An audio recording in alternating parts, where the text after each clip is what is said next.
Most motor yachts in the low 70-foot range treat hybrid propulsion as an afterthought. The Azimut Seadeck 7 builds the entire platform around it, built by Azimut in Avigliana, Italy, flagship of the Seadeck series.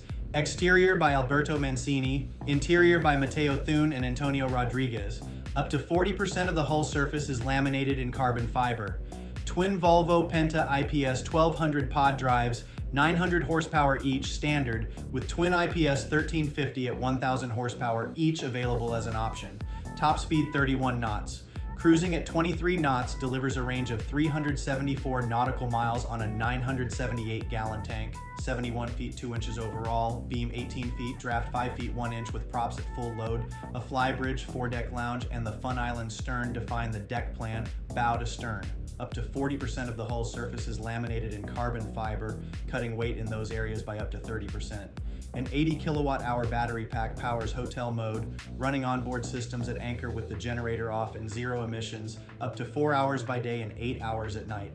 The Fun Island stern opens the entire main deck to the water, with folding wings and a staircase down to the swim platform. The Seadeck series holds RENA Green Plus certification, a first for the shipyard.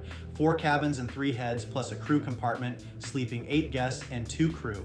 The interior, by Matteo Thun and Antonio Rodriguez, favors natural, sustainable materials and an owner's suite built around light and volume.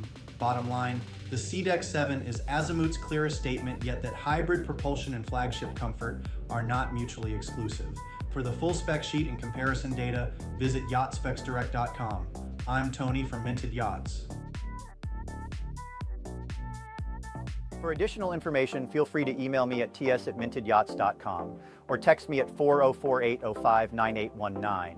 New to yachting? Then grab our free buyer's guide at yachtbuying101.com. Please like and subscribe.